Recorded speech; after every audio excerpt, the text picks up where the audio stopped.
Oh, 4 seconds. 3. God dang it. Three. 2, 1.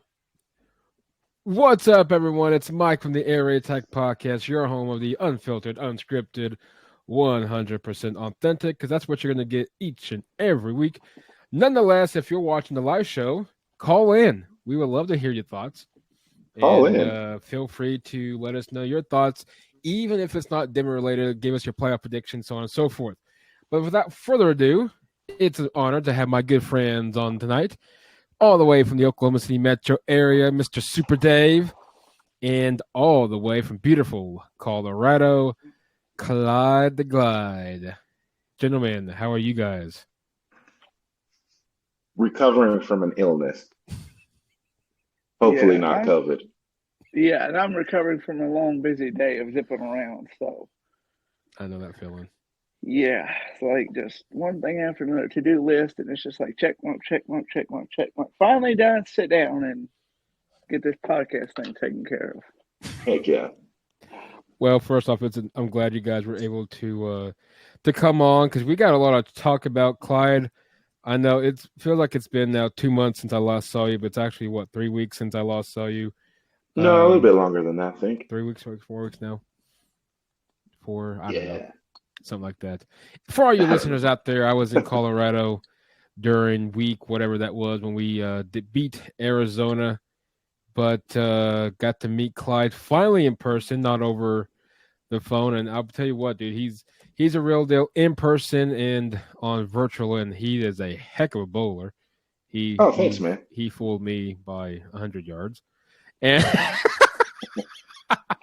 no, it was a good time. It was fun, much needed, and definitely be up there sooner than people think. But nonetheless, guys, we got a lot to talk about. First things first. The last few weeks has been interesting. Of course, we all kind of saw it coming. Nathaniel Hackett fired as head coach, didn't even make it. Finished out the year, and now we're back to literally square one yet again. Sean Payton, Jim Harbaugh, a few others out there is being mentioned, but your guys' thoughts. Well, first off, your guys' thoughts on Denver's season overall. What went wrong in your opinion now, since we can finally say the season's over? 5-12, missed the playoffs now for the 7th straight year, 6th straight losing season. Dave, you first. What went wrong? What went wrong in Denver this year, and why we're back to square one regarding to hopefully finding a head coach that will get us over this hump? Well, my opinion is this. Sorry about my cat. She hasn't seen me all day, so she's just kind of going crazy. But but my opinion was you had a mismatched quarterback and coach. Russell Wilson is a dual quarterback. He can run and he can throw. Nathaniel Hackett came from Aaron Rodgers, who was primarily a passer. So you had like this mismatch of and quarterbacks that you couldn't get over, and it became evident that Nathaniel Hackett had no idea what to do with a dual quarterback. Russell Wilson, he's getting older. Age doesn't do well with dual quarterbacks, but as the last couple of weeks show, with the right system, he can actually be a fairly decent quarterback still at his age. Clyde, of course, you're in the Denver area. You obviously hear all the media that's going around. What, in your opinion, what went wrong in Denver, and why we're sitting at home again for the playoffs? Well, I mean, Dave hit on it. He said that the coach and the quarterback weren't compatible. Well, I don't think the coach knew what to do with any of his players. Just not just the quarterback. He was. Dude, Nathaniel Hackett is not a coach in the NFL. I don't think. Offensive coordinator, special teams coordinator, quarterbacks coach. I wouldn't trust him to be what are those guys called where they come in and they hang out and get the coffee for the coordinators? What's that guy called? Oh, kind of like an assist. Yeah, what do they call that guy? Oh man, it's gonna bum me out. A runner. Yeah, he's that guy. He's that guy that he's the friend guy that comes in and cheers everybody up. He's The the cheerleader? jester. He's the court jester, man. And he's not a coach. He's not. He's a good guy. Everybody loves him, but that's because he's a friend. He's a friendly guy, I guess. And this ain't friend ball. This is football. And he learned the hard way that he is way underprepared for this job. I don't think we're going to see Coach Buttons at all again in any kind of coordinator role for a while. Mm-mm.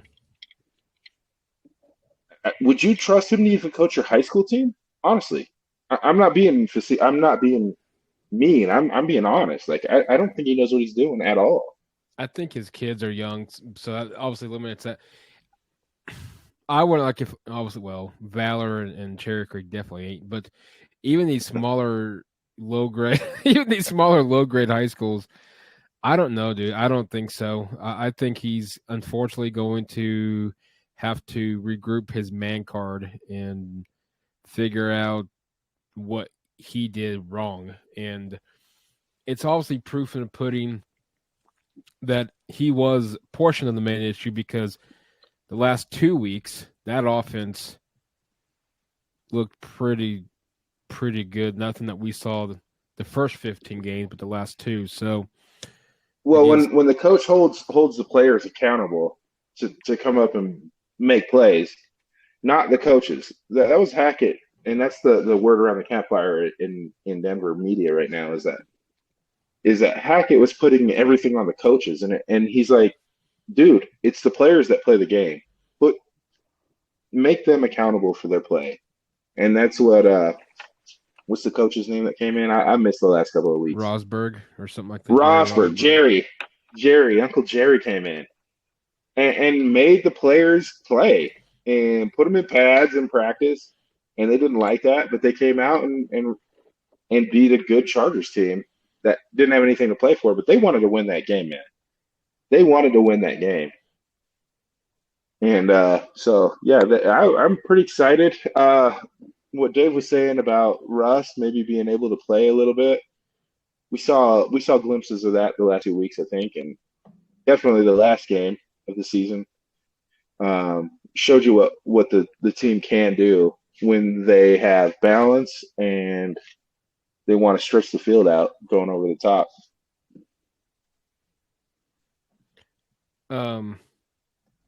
Dave,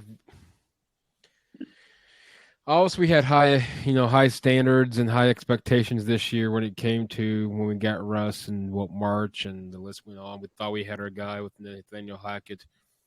Do you think we just had our expectations too high this year? That kind of why we were all kind of down in the dirt kind of thing, or we just at this point desperate to try to make the playoffs and we thought we had a lot more than we really did? Well, I think it goes back to what Russell Wilson said in his introductory press conference back in March. He said he wanted to win multiple Super Bowls. And we thought, okay, well, you look at what happened last year. I'm not sure. I don't remember last season how close we were to making the playoffs, if at all, with Drew Lock as quarterback. But it was one of those things where, okay, this move was made, and it's like, okay, maybe he's just a missing piece. And then you bring in Russell Wilson, a quarterback of his caliber, and expectations are going to be high. And I think because we thought Russell Wilson, we heard his press conference, we're like, oh, yeah, we're ready to go. Let's go. And then because of that, we're like, oh, there's going to be a learning period. Seattle's at sea level. Denver's, mile high city. So your body's going to react differently. You can practice all you want to. You can get acclimated all you want to. I mean, they traded him in March, and then 5 months later he's playing football, and it's just you got to get acclimated to it. So that doesn't take a year, man. No. Come on. It's like, I don't know about that. Hold on a second. That's like blaming all these heart attacks on climate change right now, dude. The sea level isn't that big of a deal, man. I think that he came in fat. First of all, if we want to talk about his body, let's talk about him being fat. He came in fat? He's fat, dude. He looks pudgy. Yeah, I guess he's not fat. He doesn't look fat. Dave, does he look fat? I don't know. I really haven't never looked outside of pads. I haven't seen a photo of him in Seattle and him in Denver, so I couldn't tell you. He looks fat to me. Okay. Oh, God. Just saying. Hey, man, he's got all these chefs at home. I'll take your word for it, Clyde. I think Russ wants to play. He wants to be Drew Brees, and he's not going to be Drew Brees, man. He doesn't see the field very well. And I don't know if that's because he's short or because he's blind, but either way, he's not seeing the field at all in the pocket. Both. I don't know. I think he's both, man. Well, he threw a lot of interceptions. I mean, that. Well, maybe he's colorblind. Doesn't know the difference between Broncos and another team. So I don't know what his deal is. But he looked a little too comfortable, I think, being mediocre this year. I don't know what that is, but we need a coach that will hold him to account. Mm-hmm. Take some of these cushy little positions away and take away some of his. He has an entourage that flies with him everywhere he goes. What is he, a superstar? Like, he's not a superstar. He was 5-12. He's the quarterback of a 5-12 team. You need to make him go back to square one. And which coach is going to do that for him? I don't know. Well, and that leads to the next one. The next question, I think the biggest one that obviously now is the biggest topic in Denver and across the NFL is the head coaching position. Of course, once again, we're back to square one regarding the head coach. Of course, Greg Pinner, the owner of Walmart and the owner of the Denver Broncos and all that good stuff. Which, I like his approach. It sounds like he wants to, he's trying to get something figured out in regards to Denver. But I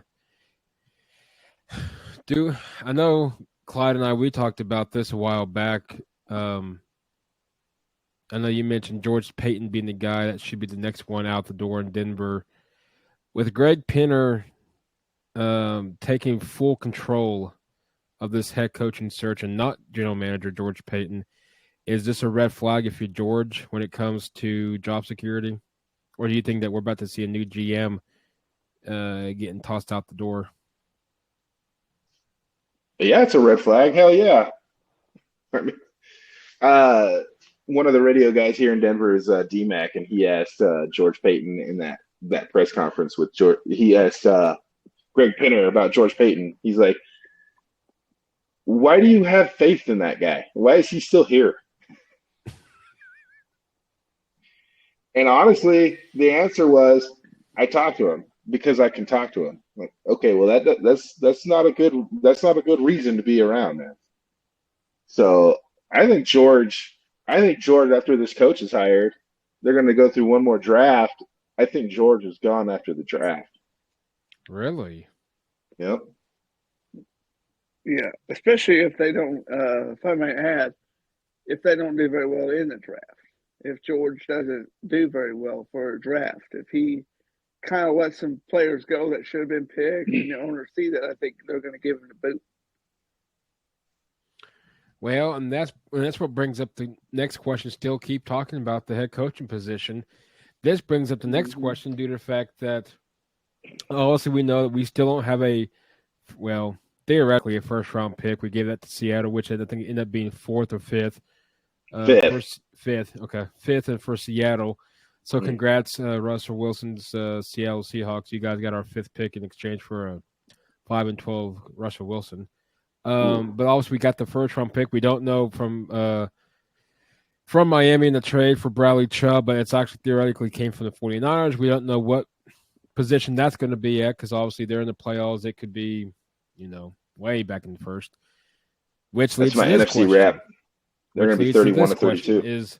They're going to interview Sean Payton on Tuesday. And the offer is that the Saints want a first round pick. Now, if you're Denver, and obviously it sounds like they're still all in on Sean Payton, do you get? I got my own opinion on this one. I'm kind of curious what you guys say. Do we give up our first round for Sean Payton and other draft picks or whatever else they're asking for a head coach that could be the missing link, and maybe he's a guy that can change and mold Russell back into what Russell was in Seattle? Well, if I might add about the head coaching thing, there's a guy that isn't even being considered, and it's a shame. And it's Eric Bieniemy from Kansas City. And I don't know why he's not being considered, because he works with a dual threat quarterback in Patrick Mahomes, so he would be familiar with it, and he could probably say, "Hey, this is what we want to do." We could probably fix Russell Wilson. But as far as the thing with Sean Payton, I would pass, because Sean Payton necessarily, I don't think his system would work with Russell Wilson. I just don't see it. And to say that you're going to give another first-round draft pick up for a head coach, that may not work out, it's just too risky in my book. I would just say, hey, let's slide. But the thing is about Jim Harbaugh, it's kind of interesting. It's kind of repeating itself what happened with Pete Carroll. Pete Carroll took the Seattle job, and then just a short time later, it was revealed that there was all this stuff about USC, and NCAA came hard with sanctions. Could it be that Jim Harbaugh goes to the NFL again, and then here by maybe June or July, Michigan is postseason ineligible because of sanctions, and then Jim Harbaugh pulls a Pete Carroll? Who's your daddy? Yeah, that's how I'm noticing. Some Yo Daddy just popped up. Yeah, I don't know who that is. I know who Mike. I got something funny to tell you. Mike, if you want to put this in the podcast, go right ahead. But this is legitimately true. So